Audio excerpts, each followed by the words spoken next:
நம்பிக்கை கொண்டவர்கள் மறைவானவற்றின் மீது நம்பிக்கை கொள்வார்கள். மறைவானவற்றின் மீது நம்பிக்கை கொள்வார்கள். இந்த இறைவாக்கு ஒவ்வொருவரும் தனித்தனியாக உணர வேண்டிய ஒரு உண்மை, சத்தியம். மறைவானதுன்னு சொன்னதன் காரணமாக மனிதர்கள் சொல்லக்கூடியதெல்லாம் நம்பிக்கை கொள்ளக்கூடியவர்களாக மனிதர்கள் எப்பொழுது மாறினார்களோ உணர்வை விட்டுவிட்டார்கள். அதாவது எதை நினைத்து கொண்டு இறை நம்பிக்கை, கடவுள் நம்பிக்கை என்று கூறுகிறார்களோ அதை விட்டுவிட்டார்கள். இப்பொழுது மனிதர்களை பலவாறாக பிரிப்போர் மீதும் பலவாறாக பிரிக்கின்றார்கள். நாங்கள் இந்த நம்பிக்கை கொண்டுள்ளோம், இந்த விதத்தில் நம்பிக்கை கொண்டுள்ளோம், இவர்களை நம்பிக்கை கொண்டுள்ளோம், அல்லது இந்த கடவுளை நம்பிக்கை கொண்டுள்ளோம், இந்த இறைவனை நம்பிக்கை கொண்டுள்ளோம் என்று ஒவ்வொருவரும் ஒவ்வொரு விதமாக சொல்வதை கேட்டு மனிதர்கள் பலவாறாக பிரிகின்றார்கள். நம்பிக்கை என்பது மனதில் தெளிவான ஒரு நன்மையை நமக்கு தெளிவாக்கப்பட்டிருக்கிறது. நமக்கு தெளிவாக தெரிகிறது நல்லது என்று. எனக்கு சொல்லிக் கொடுத்ததன் அடிப்படையில் அல்ல, எனக்கே தெரிகிறது அது நல்லது என்று தெரிகிறது. அது நல்லது அப்படின்னு நமக்கு தெரியுது இல்லையா, புரியுது, மனசுல புரியுது, அது மறைவானது. நல்லதுன்னு நீங்க உணர்ந்தது மறைவானது. இப்போ வேணும்னு விரும்புறீங்க, நல்லதுன்னு உங்களுக்கு அறிவிக்கப்படும் போதே, மனசுல தெளிவாகும் போதே, நீங்க செஞ்சுக்கிட்டு இருக்கக்கூடிய, நம்ம செஞ்சுக்கிட்டு இருக்கக்கூடிய தவறானதும் மனசுல தெரியுது, மறைவானது. மறைவானது ஒவ்வொன்றும் ஒவ்வொருவருக்கும் தனித்தனியாக உணரக்கூடியது. நிலைகளில் நாம் உயர்கின்றோம். ஒவ்வொரு நம்முடைய எண்ணத்திலும் செயலிலும் மறைவானது இருக்கிறது. அந்த மறைவானவற்றின் மீது மறைவானது நேரடியாக ஒவ்வொருத்தருக்கும் அறிவிக்கப்படுது. ஒருத்தர் சொல்லி எல்லாரும் அதையே நம்பிக்கை கொள்வது அப்படி கிடையாது. மறைவானதுன்றது தனித்தனியாக நல்லதும், நல்லதை நம்புவதும், வேண்டும் என்று நம்புவதும், கெட்டதை வேண்டாம் என்று நம்புவதும், இதான் நம்பிக்கை. இப்போ இந்த நம்பிக்கைக்கு உருவம் கொடுத்து, உருவம் இல்லை என்று கூட உருவம் கொடுத்து மனிதர்கள் தர்க்கம் செய்யக்கூடியவர்களாக, நமக்கு நம்முடைய மனசுல தெளிவான ஒன்றின் மீது எந்த தர்க்கமும் இருக்காது, எந்த வாதமும் இருக்காது. இப்போ எப்போ தர்க்கம் வருதோ, நீங்கள் அறிந்து கொள்ளாதது, நீங்கள் உணர்ந்து கொள்ளாதது, அது மறைவானது அல்ல. மறைவானது நீங்கள் உணர்ந்தது, ஒவ்வொருவரும் உணர்ந்தது. உணரக்கூடிய அந்த காரியம், அந்த எண்ணம் ஒவ்வொருவருக்கும் தனித்தனியாக. பொது அறிவு அப்படி கிடையாது, தனித்தனியாக ஒவ்வொருத்தரும் உணர்றாங்க. ஒவ்வொருத்தரும் அந்த நல்லதை உணர்றாங்க, ஒவ்வொருத்தரும் அந்த தனக்கு இருக்கக்கூடிய அந்த கெட்டதை உணர்றாங்க. கெட்டது வேண்டாம்னு அவங்க விரும்பும்போது அது வேண்டுதல், அதுதான் மறைவானது. உயிருள்ள ஒன்றில் அந்த உயிர் மறைவானது. உடல் வெளிப்படையாக இருக்கு. அந்த உடல் பலருக்கும், ஒவ்வொருவருக்கும் என்ன சொன்னா, ஒவ்வொருவருக்கும் தனித்தனியாக இருக்கு. உருவத்தை நீங்க ஒன்னாகி ஆக்காதீங்க. ஒன்றாகிறது மறைவானது தான் ஒன்றாகும். உங்களுடைய அந்த சிந்தனை தான் ஒன்றாக இருக்க வேண்டும். உடல் அல்ல, உருவம் அல்ல. உடல்னா உருவம், உருவம் கிடையாது. உருவத்தை கொண்டு பிரிக்கின்றார்கள், மனிதர்களை பிரிக்கின்றார்கள். நமக்குள்ளும் பிரிக்கிறார்கள், உடல் வேறு உயிர் வேறு. உணர்ந்து கொள்வதுதான், பிரிப்பதல்ல. உடலுக்கான தனி பயிற்சி, மனதுக்கான தனி பயிற்சி அப்படிலாம் இல்லை, அப்படி கிடையாது. பயிற்சியே கிடையாது. ஒரு காரியத்தின் மீது நீங்கள் தெளிவடைகிறீர்கள், அவ்வளவுதான்.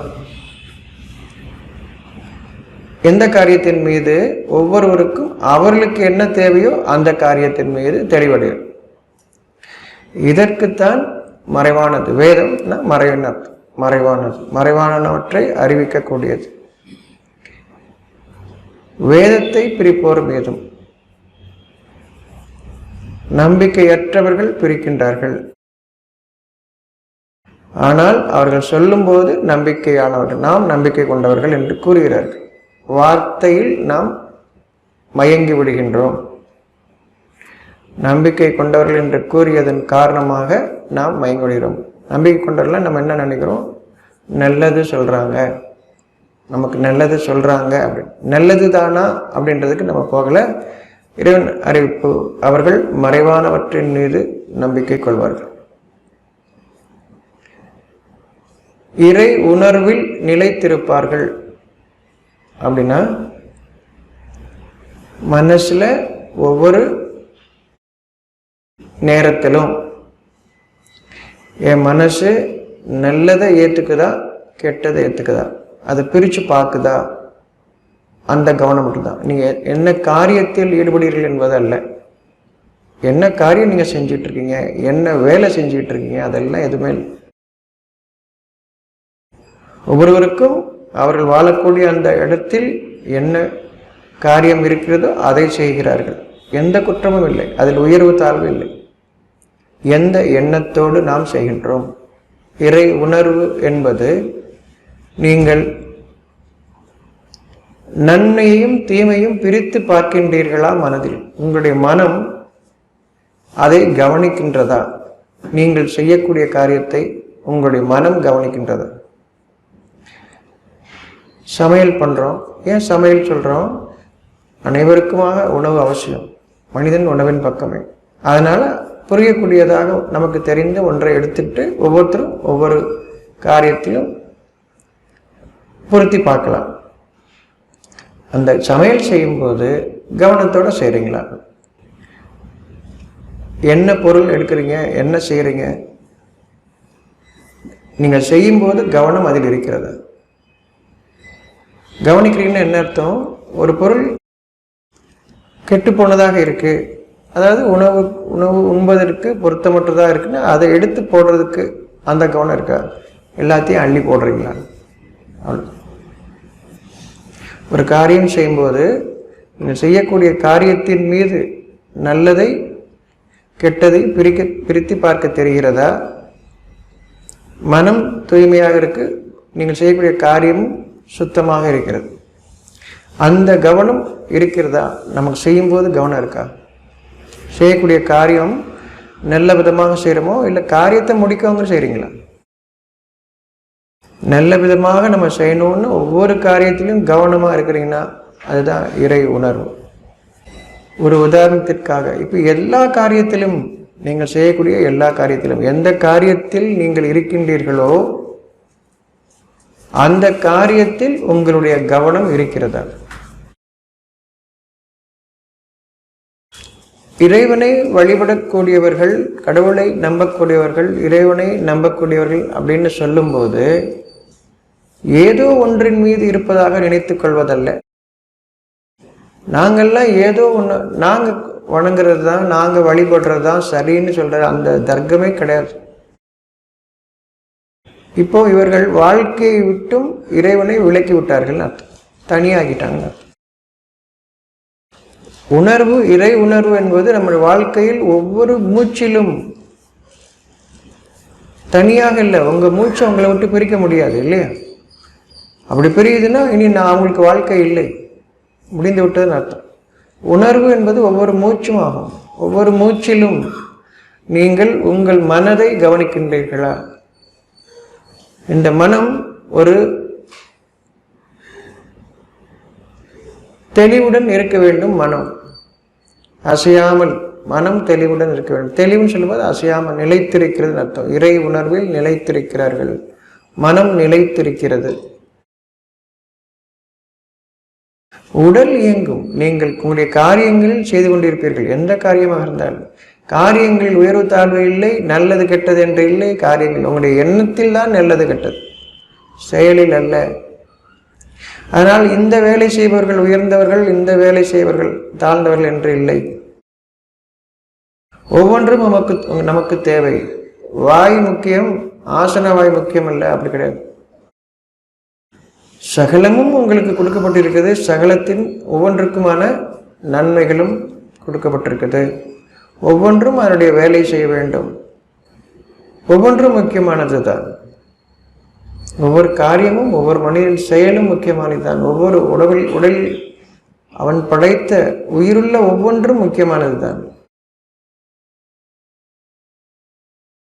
உயர்வு தாழ்வு இல்லை. ஆனால் அந்த எந்த எண்ணத்தில் நாம் செய்கின்றோம், நல்லது வேண்டும் என்றும் நான் செய்யக்கூடிய காரியத்தில் நன்மை இருக்கிறதா என்ற எண்ணத்தோடும் நான் செய்கின்றேனா, கெட்டது என்று அறியும் போது நான் விளக்குகின்றேனா, யாரும் பார்க்கிறார்கள் என்பதற்காக இல்லை, நானே அதை விளக்குகின்றேனா, இறை உணர்வில் நிலைத்திருக்கின்றோம். இறை அறிவிப்பதற்குத்தான். இறைவன் என்று நீங்கள் ஆக்கும் பொழுது வேறுபடுகிறீர்கள், உருவம் கொடுக்கின்றீர்கள். உங்களை விட்டும் வெளியே நீங்கள் காணும் பொழுது நீங்கள் உங்களை பிரிக்கக்கூடியவர்கள் வந்து விடுகிறார்கள். மனிதரில் ஒருவன் இருக்கின்றான், அவன் பேச்சு உம்மை ஆச்சரியத்தில் ஆழ்த்தும். இறைவனே துணை கலைப்பான் என்று இறைவன் கூறுகின்றான். தான் சொல்வது இன்னும் சத்தியம் செய்து கொண்டே இருப்பான். தான் செய்வதெல்லாம் சொல்வதெல்லாம் உண்மை என்று அதிகமாக சத்தியம் செய்பவனை கவனத்தோடு அறிஞன் இறைவன் அறிவிக்கின்றான். சத்தியம்னா நம்ம உண்மை. அப்படி எந்த உண்மை? நம்ம உணர்ந்தது. எல்லாரும் சொல்ற உண்மை கிடையாது. எல்லாரும் சொல்றாங்க, அதனால் நானும் சொல்றேன், அந்த உண்மை இல்லை. நீங்க நம்ம எதை உணர்ந்தமோ அந்த பேச்சுக்களாக நீங்கள் செய்யாததை கூறுவது இறைவனிடம் வெறுப்புடையதாக இருக்கிறது. அப்ப நம்முடைய ஒவ்வொரு பேச்சுக்களும் என்ன நம்ம வாழ்க்கையில நடந்ததை பேசணும். உங்க வாழ்க்கையில் நடந்தது சாட்சிக்காக, அதை மட்டும். பல செய்திகள் இருக்கும், நாம் எதை தெரிந்து வைத்திருக்கின்றோமோ அதை மட்டும். மனிதர்கள் நம்பி விடுவார்கள். நாம் தவறாக கூறினால் அதை நம்பி விடுவார்கள். அதன் காரணமாக என்ன நமக்கு தெரியுதோ, தெளிவாக இருக்கிறதோ, நாம் அதை மட்டும் இறை உணர்வில் நிலைத்திருப்பார்கள். அப்போ நம்ம மனசுல என்ன எண்ணம் ஓடிட்டு இருக்கு, அதை கவனித்தவர்களாக நம்ம இருக்கணும். இது இறை உணர்வு. இதுதான் இறை உணர்வு. நல்லதையும் கெட்டதையும் நம்மளால பிரித்து பார்க்க முடியுதா? அதே கவனத்தோடு இருக்கிறீங்களா? எந்த காரியத்தில் ஈடுபட்டிருந்தாலும், என்ன வேலை செய்கிறீங்கன்னு இல்லை, எந்த வேலை செஞ்சாலும் நீங்கள் பேசக்கூடிய பேச்சில் சூழ்ச்சி வஞ்சகம் இல்லாமல் பேசுகிறீங்களா? கபடம் இல்லாமல் பேசுகிறீங்களா? கள்ளம் இல்லாமல் பேசுகிறீங்களா? உங்களுக்கே கள்ளம், நாட்டில் நடக்கக்கூடிய சட்டத்தின் அடிப்படையில் அல்ல, உங்கள் மனதிற்கு நீங்கள் கள்ளம் இல்லாமல் இருக்கிறீர்களா? சூழ்ச்சி இல்லாமல் இருக்கிறீர்களா? அதை நீங்கள் கவனிக்கிறீர்களா? இறை உணர்வில் இருக்கிறீர்கள். நாம் அவர்களுக்கு அளித்தவற்றிலிருந்து அளிப்பவர்களாக இருப்பார்கள், உதவுபவர்களாக. என்ன நமக்கு தெரியுமோ அதுதான் நம்ம செய்யறோம். இன்னொருத்தவங்களை குஷிப்படுத்துறதுக்காக இல்லை, இன்னொருத்தவங்களை அவர்களுக்காக இல்லை. உங்க காரியத்தை செய்றீங்க, ஆனா அது அவர்களுக்கும் நன்மை. அகிலங்கள் இப்படித்தான் இயங்குது. ஒரு அணுவும் அப்படித்தான் இயங்குது. தன்னுடைய காரியத்தை அது செய்கிறது, அது பலன் தருகிறது. மனிதனும் அவ்விதமே இருக்கும் போதுதான் மனிதன் நிலைகளாக உயர்கிறான். அவனுடைய மனிதன் என்ற ஸ்தானத்தில், அந்த எண்ணத்தில் அவன் உயர்கின்றான். என்ன கொடுக்கப்பட்டிருக்கிறதோ அதை அவன் செய்கின்றான். என்ன தெரியுமோ அதை அவன் செய்கின்றான். அது நன்மையை தருகிறது. அந்த கவனம் நமக்கு இருக்கா? நான் செய்யக்கூடிய காரியத்தில் நன்மை இருக்கிறதா? இந்த கவனம் எனக்கு இருக்கிறதா? இது இறையுணர்வு. சதா அதுல நான் நிலைத்தவனாக இருக்கணும். ஒவ்வொருத்தரும் நம்ம இருக்க வேண்டியிருக்கு. மனிதனாக, மனிதனுக்குரிய நன்மைகள் ஒவ்வொரு அணுவுக்குமே ஒரு நன்மை இருக்கும் பொழுது, பலன் தரக்கூடியதாக இருக்கும் பொழுது, யாவற்றிலும் உயர்ந்த தன்மை படைத்த மனிதன் என்று எண்ணம் நமக்கு இருக்கும் பொழுது அதனுடைய விளைச்சல் எவ்வளவு உயர்வாக இருக்க வேண்டும்.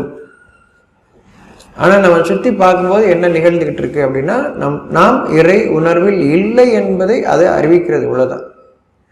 குற்றம் சொல்வதற்கு இல்லை. என் குற்றத்தை நான் அறிகின்றேனா? உள்ளதான். ஒவ்வொருத்தரும் யாருடைய குற்றத்தையும் நான் அறிவிப்பதற்கல்ல, என் குற்றம் எனக்கு தெரிகிறதா, என் தவறு எனக்கு தெரிகிறதா உள்ளது. மனிதனாக நான் இருப்பதற்கு சகல உயிர்களும் அதற்கு என்ன உணர்கிறதோ அதை வாழ்கிறது, நன்மை நிகழ்கிறது. அதாவது அழிவுகள் ஏற்படுவதில்லை. மனிதன் உடைய மனதில் உணர்வில் இல்லாததன் காரணமாக, இறை உணர்வில் இல்லாததன் காரணமாக அழிவுகள் உருவாகிறது. மனதை கவனிப்போம், உருவத்தை கவனிக்க வேண்டாம். வேதம் நமக்கு கொடுக்கப்பட்டு இருக்கிறது. வேதத்தை கொண்டு வழிகாட்டுதல் உணர்வில் நாம் இருப்பதற்காக.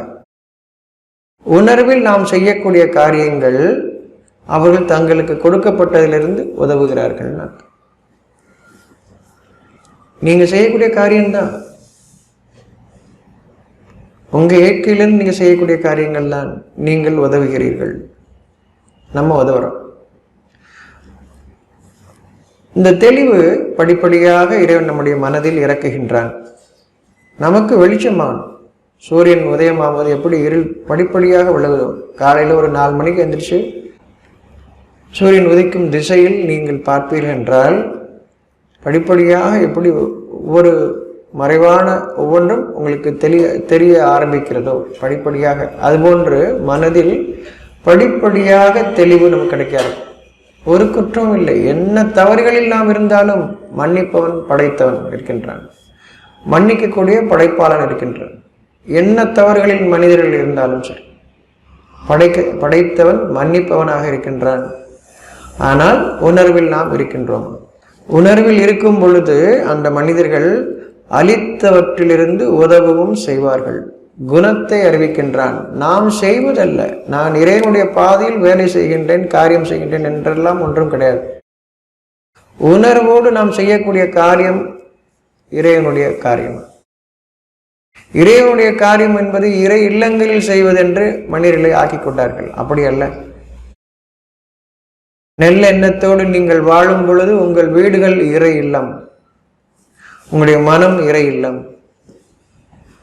நீங்கள் அந்த நல்ல எண்ணத்தோடு செய்யக்கூடிய காரியங்கள் இறை காரியங்கள், நல்ல காரியங்கள். இறை காரியங்கள் என்றால் நல்ல காரியம் என்றார். தீமையை விளக்குகிறீர்கள், நன்மையை நீங்கள் செய்கின்றீர்கள். அதைத்தான் அறிவிக்கின்றான். நாம் அவர்களுக்கு அளித்தவற்றிலிருந்து உதவவும் செய்வார்கள் என்று அறிவிக்கின்றானே தவிர அவர்கள் தங்களை பயிற்சி செய்து கொள்கிறார்கள், உதவுவதற்கு பயிற்சி செய்து கொள்கிறார்கள், உதவுவதற்கு தயாராக என்றெல்லாம் தனியாக ஏதோ ஒன்று செய்வது போல அல்ல. எவ்வாறாக அவர்கள் இருப்பார்கள். ஒவ்வொரு உயிரினத்தை பற்றி நீங்கள் படிக்கின்றீர்கள். அது என்ன செய்யும், ஏது செய்யணும், கேமரா வச்சு பின்னாடி போய் எடுத்து சொல்லிகிட்டே இருக்கிறீங்க. மனிதர்கள் சகலம் அது தன்னுடைய காரியத்தை செய்து கொண்டு தான் இருக்கிறது. மனிதர்களும் அவருடைய காரியத்தை செய்யும் பொழுது உணர்வில் நன்மையை ஏற்று, நன்மையை விரும்பி, தீமையை விலக்கி, உணர்வில் எண்ணத்தில் மனிதர்களுக்கு காட்டுவதற்காக அல்ல, இயற்கையாக நம்முடைய இயற்கையாக அது ஆகும்போது அதை அறிவிக்கின்றான். அவர்கள் தங்களுக்கு கொடுக்கப்பட்டதிலிருந்து உதவவும் செய்வார்கள். இப்பொழுது நான் அவ்விதம் இருக்கின்றேனா? நம்முடைய எண்ணம் உள்ளதுதான், சிந்தனை என்பது உள்ளதுதான். நான் என்னுடைய மனதில் உருவாகக்கூடிய அந்த எண்ணத்தை கவனிக்கின்றேனா? இதான் சிந்தனை. என் மனதை நான் கவனிக்கின்றேன். அது என்ன நடக்கிறது, என்ன விதமான எண்ணம் அங்கே இருக்கிறது, அதில் நான் பிரித்து பார்க்கின்றேனா? எனக்கு நினைவுபடுத்தப்படுகிறதா? அதன் காரணமாக என்னுடைய மனம் அமைதியில் இருக்கிறதா? சிந்தனை. இதுதான் சிந்தனை. இதற்கு நீங்கள் ஏன் காட்டுக்கு போக வேண்டும்? இதற்கு நீங்கள் ஏன் தனி அறையில் உணர்ந்து இருக்க வேண்டும்? வெளிச்சம் வேண்டும், இருட்டு வேண்டும், வாசனைகள் வேண்டும், அதெல்லாம் நிகழும். ஒன்றும் நிகழும் ஒவ்வொன்றாக. உங்களுடைய எண்ணம் அதை நோக்கி நகரும். நன்மைகளை நீங்கள் மனதில் விரும்ப உங்களுடைய காரியங்கள் ஒவ்வொன்றும் மலரும், நன்மையாக மலரும். ஒவ்வொரு காரியமும் கெட்டது அகலும். கெட்டதை நீக்கிக் கொள்வதல்ல. கெட்டதை உங்களால் நீக்கிக் கொள்ள முடியும் என்றால் ஏன் எனக்கு மல ஜலம் கழியவில்லை என்று கூறுகிறீர்கள்? இதையே செய்ய முடியாத நமக்கு உலகத்தில் நடக்கக்கூடிய தீமைகளா நீக்கிவிட முடியும்? பெரிய ஹோட்டல் எல்லாம் போய் பார்த்தீங்கன்னா இனிமா கொடுக்கறதுக்கு ஒரு டேப்பையும் வச்சிருக்கான். எல்லா ஹோட்டல்லையும் வச்சிருக்கான்.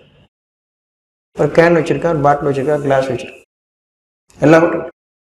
அப்படின்னு என்ன அர்த்தம்? யாருக்கும் மலை ஜலம் சரியாக வெளியே போகலன்னு அர்த்தம். அதுதான் அர்த்தம். யாருக்கும் இல்லை. நீங்கள் நினைத்து கொண்டிருக்கிறீர்கள் எல்லாம் சுகமாக வாழ்கிறார்கள், வசதியாக வாழ்கிறார்கள், எல்லா வசதியும் அவளுக்கு இருக்கு, ஆள் அம்பு எல்லாம் இருக்கிறது என்று நினைத்து கொண்டிருக்கிறீர்கள். ஆனால் அவர்களுக்கு அவர்களுடைய கழிவுகளை கூட வெளியேற்ற முடியவில்லை. இதுதான் நிலைமை. இதுதான் அவருடைய நிலை. நன்றாக வாழ்ந்து கொண்டிருப்பதாக நாம் நினைத்துக் கொண்டிருக்கின்றோம். இவர்கள் நாட்டில் இருக்க எல்லா தீமைகளையும் நீக்கிடுவார்கள் என்று வேறு நம்புகின்றோம். அதற்கு வழிமுறைகள் கண்டுபிடித்து விட்டார்கள் என்றும் நம்புகின்றோம். இல்லை, இறைவனுடைய உதவி இல்லாமல், அதாவது இறைவனுடைய உதவி என்பது என்ன? இங்கே நம்முடைய மனதில் நன்மை இருக்கிறதா? இதுதான் இறை உதவி. அதை நாம் கவனிக்கின்றோமா? தீமை இருந்தால் இதை நீங்க வேண்டுமே என்று விரும்புகின்றேனா? அது இறை உதவி. நமக்கு இறை உதவி என்று சொல்லப்பட்டதெல்லாம் தங்கமும் வெள்ளியும் பொன்னும் பொருளும். அது இறை கடாட்சம் என்று பேர் கூறுகிறார்கள். அல்ல, இறைவனுடைய அருள் நான் உணர்வில் இருப்பதாகும். என் மனதில் என்ன எண்ணம் இருக்கிறது என்பதை கவனித்தவனாக அதில் நான் அதிகரிக்கின்றேனா? என்னுடைய கவனத்தில் நான் நிலையில் உயர்கின்றேனா? எண்ணத்தை பிரித்து பார்க்கக்கூடிய தன்மையில் நான் உயர்கின்றேனா? ஒரு பொருளை பிரித்து பார்ப்பதல்ல, பிரிச்சு பார்க்கறதில்ல ஒரு பொருளை. எண்ணத்தில் அதை நான் பிரித்து பார்க்கக்கூடிய ஆற்றலில் மிகைக்கின்றேனா? உயர்ந்து வருகின்றேனா? இதை யார் பார்ப்பது? யார் இதற்கு சர்டிபிகேட் தருது? நான் என்னுடைய எண்ணத்தை பிரித்து பார்த்து கொண்டிருக்கின்றேன் என்பது யார் சர்டிபிகேட் கொடுக்க முடியும்? ஒரு காரியத்தை நீங்கள் செய்து 4 பேர் அதற்கு சூப்பர்வைசராக இருந்து இவர் திறமைசாலி தான் சர்டிபிகேட் தரலாம், இல்லையே? அந்த காரியத்தினால் நன்மை விளையுமா தீமையா? நீங்கள் தீமை விளைந்தாலும் அதற்கும் அவளுக்கு பட்டம் தருவீர்கள், இதை அவர் கண்டுபிடித்து விட்டார் என்று. அழிவு காரியத்தை செய்தால் கூட இவர் பெரிய கண்டுபிடிப்பாளர் என்று அவளுக்கும் நீங்கள் பட்டம் தருவீர்கள், அவர்களை போற்றுவீர்கள், புகழ்வீர்கள், அதில் வழி இருக்கிறது என்றும் கூறுவீர்கள். என்ன வழி? லாபம் இருக்கிறது, பணம் சம்பாதிக்கலாம் என்பதை தவிர ஒன்றுமில்லை. அதை கொண்டு அழிவுதான். பொருள் வேண்டாம் என்பதல்ல, எந்த எண்ணத்தோடு அதை நீங்கள் ஈட்டுகிறீர்கள் என்பது இருக்கிறது. நாம் அவர்களுக்கு அளித்தவற்றிலிருந்து உதவவும் செய்வார்கள். இது எந்த வாழ்க்கையில் வாழ்ந்து கொண்டிருக்கின்றோமோ, அந்த கவனத்தோடு நாம் இருக்கின்றோமோ, இறைவன் அறிவிக்கின்றான், அழித்தவற்றிலிருந்து உதவவும் செய்வார்கள். வாழ்க்கை அது. தனியாக இன்னைக்கு காலையில் குளிச்சு முடிச்சுட்டு கோயிலுக்கு போகிற நேரத்தில் நான் 100 ரூபா 10 ரூபா 1000 ரூபா கொடுத்துட்டு போனேன், உதவி செஞ்சுட்டு போனேன். என்னுடைய அக்கௌண்ட்டில் இன்னைக்கு வர வச்சிருவாங்க, நன்மைன்னு வர வச்சிருவாரு, எனக்கு சொர்க்கத்தில் ஒரு என்ட்ரன்ஸ் கிடைச்சிடும். அப்படி இல்லை. அப்படி நினச்சிட்டு தான் எல்லாரும் எல்லா கோயில்களிலும் எல்லா இறை இல்லங்களிலும் மசூதிகள் சர்ச்சுகள் சொல்லிட்டு என்னென்ன இறை இல்லங்கள் இருக்கோ உலகத்தில் ஒவ்வொருத்தரும் உருவாக்கி வச்சுருக்காங்க. பல முறைகள் உலகம் முழுவதும், பெரிய மதங்கள், சிறிய மதங்கள், பெரிய வழிமுறைகள், சிறிய வழிமுறைகள், நடுத்தரமானது எல்லாம் வச்சுக்கிட்டு எல்லாருமே பணம் சேர்க்கறதில்ல. யாருடைய சபை பெரியது, எந்த கூட்டம் பெரியது அப்படின்ற அந்த அடிப்படையில் மனிதர்களும் பெரிய கூட்டத்தில் நம்ம சேர்ந்துடலாம், இல்லை நம்ம ஏரியாவில் இதுதான் பெரிய கூட்டம், அப்படி அதில் சேர்ந்துடலாம் அப்படின்னு ஒரு காரியம் செய்கிறாங்க. இறைவன் அறிவித்தது அதல்ல. நாம் அவர்களுக்கு அளித்தவற்றிலிருந்து உதவவும் செய்வார்கள். எந்த ஒன்று அவர்களுக்கு இயற்கையாக இருக்கிறதோ அதை அவர்கள் செலவு செய்வார்கள். மற்றவர்களுக்கு அது நன்மையை தரக்கூடியதாக இருக்கும். நீங்கள் செய்யக்கூடிய உதவி என்பது பொருள்களை கொண்டே கொடுத்து விட்டால் எல்லாம் என்னுடைய கஷ்டங்கள் எல்லாம் நீங்கிவிடும். அவ்வாறல்ல, தெளிவு வேண்டும். இறைவன் நமக்கு, அதாவது நல்ல எண்ணம் நமக்கு தெளிவுபடுத்தப்பட்ட பின்னர் தான் நல்ல எண்ணம். எந்த ஒன்றையும் அதற்காகத்தான். ஒரு உணவை உங்களுக்கு தயார் செய்து கொடுப்பதற்கு உங்களுக்கு இறைவனுக்கு சிரமம் அல்ல. எதற்காக? ஒரு பழத்தை கொடுத்தா கூட ஒரு தோல், அதை பிரித்து நீங்கள் கீழே போட்டு அதை சாப்பிடுங்க. அந்த தெளிவு. ஒரு நெல் இருக்குன்னா அதில் உமியை நீக்கிட்டு சாப்பிடணும். நீங்கள் உணர்ந்து ஒரு காரியம் செய்து வாருங்கள்னு அறிவிக்கிறதுக்காக. நேரடியாக உணவு கொடுக்கறதுக்கு அவனுக்கு ஒரு சிரமம் இல்லை. ஒவ்வொன்றிலும் நாம் பிரித்து அறிய வேண்டும். அறிந்து எது எனக்கு பயன்படுகிறது என்பதை அறிந்து நாம் காரியங்கள் செய்ய வேண்டும் என்பதற்காக படிப்படியாக இறைவன் தெளிவை தருகின்றான். அந்த காரியத்தை நீங்கள் செய்யும்போது ஒவ்வொன்றும் அவ்வாறு உதவுகிறது. நன்மை தீமை இருக்கிறது. அதாவது உங்களுக்கு எது ஆகமாக்கப்படுகிறது, எது ஆகமாக்கப்படவில்லை என்பதை அறிந்து நீங்கள் காரியம் செய்து வர வேண்டும். எதை உணர்ந்து நாம் வாழ்கின்றோமோ அதை நம்முடைய மக்களுக்கும் சொல்லிக் கொடுங்கன்னு சொல்லுவோம். சொல்லிக் கொடுக்கணும் என்ன அர்த்தம்? நீங்க செஞ்சுக்கிட்டு இருக்கும்போது அவங்க பார்க்குறாங்க, இதுதான் சொல்லிக் கொடுக்குறது. நீங்க என்ன செஞ்சுட்டு இருக்கீங்களோ அதை அவங்க பார்க்குறாங்க, இதுதான் சொல்லித்தர்றது. இப்போ நான் தனியாக வேலை செஞ்சுட்டு இருக்கேன், என் பிள்ளை தனியாக வேலை இடத்துல இருக்கு. நான் இடத்துக்கு வேலை போகிறேன், என் பிள்ளை இடத்துக்கு வேலை போகுது, இல்லை பிள்ளை இடத்துல படிக்க போகுது. நான் என்ன செய்கிறேன் என் பிள்ளைக்கு வாழ்நாள் முழுவதும் தெரியாது. அப்பா என்ன செய்யற, அம்மா என்ன பண்ணு தெரியாது. ஏன்னா அந்த பிள்ளைக்கு என்னன்னு தெரியறதுக்கு முன்னாடி நம்ம வீட்டை விட்டு வெளியே அனுப்பிச்சிட்டோம். நீ எங்கே படிக்கப்போ, எதை படிக்கப்போ, அதை படிக்கப்போ, அதை படிக்கும். ஒன்றும் கற்றுக்கொள்ளாது. அதாவது உணர்வில் இருக்காது, உணர்ச்சியில் வரும் அந்த குழந்தை. நாம் அனைவரும் அவ்வாறு உணர்ச்சியில் நம்முடைய நிலையிலிருந்து இறங்கியவர்கள் ஒவ்வொருவரும். இறைவனுடைய உதவி வருகிறது எல்லா காலங்களிலும். எல்லா மக்களுக்கும் இறைவன் அறிவிக்கின்றான். அவர்களுக்கு அவர்கள் வாழக்கூடிய அவர்களுடைய சமுதாயத்தில் அவர்களை அதை தெளிவுபடுத்தக்கூடியவர்கள் வருகிறார்கள் எல்லா காலங்களிலும். ஒவ்வொருவருக்கும் ஒருவரும் என்னுடைய காலத்தில், நான் வாழும் காலத்தில் எனக்கு தெளிவுபடுத்துவதற்காக அப்படின்னு என்ன அர்த்தம்? நான் 100 வருஷம் வாழ்றேன் அப்படின்னா 100 வருஷம் அப்படின்னு அர்த்த கணக்கு இல்லை. எப்போ எனக்கு தெளிவு தேவையோ அப்போ அந்த தெளிவு எனக்கு தரக்கூடியவர்கள் வரவில்லையே என்று நீங்கள் கூறாதிருக்கும் பொருட்டு என்று கூறுகின்றார். நான் சின்ன வயசுல இருக்கும்போது ஒருத்தர் இருந்தாரு, நல்லா சொல்லுவாரு. அதுக்கப்புறம் அவரை பார்க்கல, அப்புறம் யாரும் இல்லை, அப்படி கிடையாது. அப்படி சொல்லுவாங்க இல்லையா? எனக்கு வந்துருந்தா நானும் சரியா இருப்பேன், நல்லபடியாக ஆயிருப்பேன், எனக்கு வாய்ப்பு கிடைச்சிருந்துச்சுன்னா, எனக்கு தெளிவுபடுத்தியிருந்தா நானும் தெளிவாயிருப்பேன் அப்படின்னு சொல்றோம் இல்லையா? அப்படி இல்லை. என்ன கூறுகின்றான்? அவ்வாறு கூறாது இருக்கும் பொருட்டு உங்களுக்கு உங்களுடைய தேவைகள் தேவையான நேரத்தில் தெளிவுபடுத்தக்கூடியவர்கள் இருக்கிறார்கள். நீங்கள் அந்த திசையை பார்ப்பவர்களாக இல்லை. நீங்கள் ஒன்று கிழக்கை பார்க்கிறீர்கள் அல்லது மேற்கு பக்கம் திரும்பிக் கொள்கிறீர்கள். நீங்கள் ஒரு திசையை பார்க்கின்றீர்கள், அந்த திசையில். ஆனால் நீங்கள் பார்க்க வேண்டிய திசை உங்களுடைய உணர்வின் பக்கம் திரும்பினால் தவிர. இறைவன் அறிவிக்கின்றான், உங்கள் முகம் அடிக்கடி வானத்தை நோக்கி காண்கின்றேன். நீங்க ஒரு பக்கம் பார்த்துட்டே இருக்கிறீங்க, இந்த இடம் இங்கதான் எனக்கு அப்படின்னு பார்த்துட்டு இருக்கீங்க. ஆனா உணர்வில் இருந்து செய்தி வருகிறது. ஐம்புலன்கள் வாயிலாக உங்களுக்கு வரக்கூடிய ஒவ்வொன்றும் உங்களுடைய உணர்வில் சரிபார்க்கப்பட்டு உங்களுடைய மனதில் உள்ளத்திலிருந்து செய்தி வருகிறது. மனம் சரிபார்க்கிறது. அதை இங்கே விட்டு விட்டோம். காதுகளை நம்பினோம், கண்களை நம்பினோம், உங்களுடைய தொடு உணர்ச்சியை நம்பினீர்கள்.